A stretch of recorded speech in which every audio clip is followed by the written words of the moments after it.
Saudara, waktu kamu mengaku, langkah berikutnya kamu sertai dengan perbuatan. Buktikan apa yang kau katakan itu kau perbuat. Itu adalah ciri orang yang sehat secara rohani.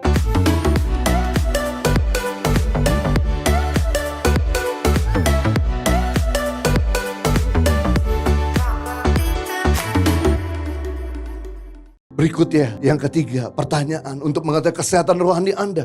Apakah Anda memiliki respon yang cepat menyesali dosa-dosa Anda? Atau biasa-biasa? Orang yang rohaninya sehat memang masih bisa jatuh dalam dosa. Tapi ketika dia jatuh dalam dosa, dia cepat respon minta ampun. Dia cepat respon mengakui. Dan dia tidak buat kesalahan yang sama. Itu adalah orang yang sehat rohaninya. Dia nggak kebalas sama dosa, dia masih bisa jatuh dalam dosa, tapi dia cepat mengakui, dia cepat minta maaf, dan cepat memperbaiki kelakuannya. Bukan seperti anjing yang kembali kepada muntahnya, atau babi yang kembali kepada kubangannya. Ada dua langkah untuk kita menyesali dosa kita dengan tepat. Yang pertama, mengakui dan meminta ampun atas dosa-dosa kita. Kita harus berani mengaku dosa kita, minta ampun kepada Tuhan, kepada orang yang kita sakiti. Yakobus 5:16 bagian A, karena gitu hendaklah kamu saling mengaku dosamu dan saling mendoakan supaya kamu sembuh. Wow, menarik. Di sini dikatakan ketika kita saling mengaku dosa, saling mendoakan, maka kita sembuh. Berarti kita nggak akan pernah sembuh,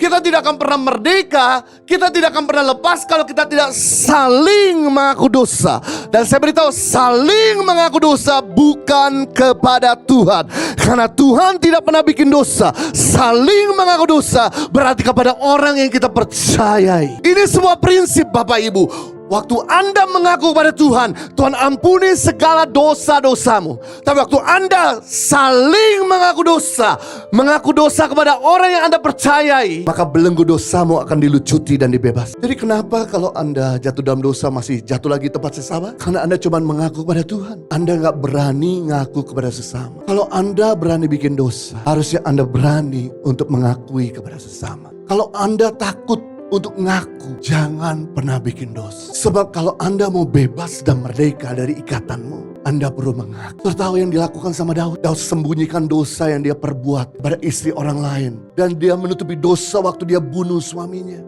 Sampai akhirnya dia ditegur sama penasehat. Baru dia mengakuinya. Waktu dia mengakui kepada keluarga Betseba. Waktu dia mengakui dan meminta maaf kepada keluarga Uria. Waktu dia mengakui kepada bangsanya. Disitulah Daud tidak pernah bikin kesalahan yang sama. Memang dosa Daud lebih buruk dari saudara. Memang dosa Daud lebih parah dari saudara. Tapi dosa Daud cuma dia lakukan sekali seumur hidupnya. Bapak ibu saudara, saya rindu saudara semua ini untuk bisa punya orang yang Anda percaya. Bagaimana Anda bisa mendapatkan orang yang Anda percaya? Anda harus punya komunitas. Di dalam komunitaslah Anda bisa saling mendoakan, saling mengakui dosa, saling mensupport. Makanya saya rindu setiap saudara untuk punya pemimpin, punya teman yang bisa saudara percaya dan bimbing saudara. Berikutnya, bagaimana untuk kita bisa menyesali dosa kita dengan tepat, yaitu mengubah perilaku kita. Setelah kita mengakui, meminta ampun, langkah berikutnya merubah perilaku kita. Tanpa perubahan perilaku kita, hanya cuman omong kosong, ondo. Kamu kemarin udah ngomong minta ampun, minta maaf, masih bikin kesalahan yang sama. Orang gak respect. Kamu ngomong kekudusan, kamu sendiri gak hidup dalam kudusan. Kamu ngomong perpuluhan, kamu sendiri tidak beri perpuluhan. Kamu ngomong sopan, kamu sendiri mulut gak sopan. Kamu sering kali minta maaf berkali-kali sama anakmu, bahwa papa akan beri, ke papa akan lebih lemah lembut, papa gak akan kasar. Masih aja kasar. Saudara, waktu kamu mengaku, langkah berikutnya kamu sertai dengan perbuatan. Buktikan apa yang kau katakan itu kau perbuat. Itu adalah ciri orang yang sehat secara rohani. Impact Community Indonesia telah mengadakan 3 kali ibadah setiap hari Minggu. Pukul 9 waktu Indonesia Barat, pukul 11 waktu Indonesia Barat, dan pukul 13 waktu Indonesia Barat. Di MOI, Mall of Indonesia Kelapa Gading, lantai P3. Ketiga ibadah disertai ibadah anak dan remaja.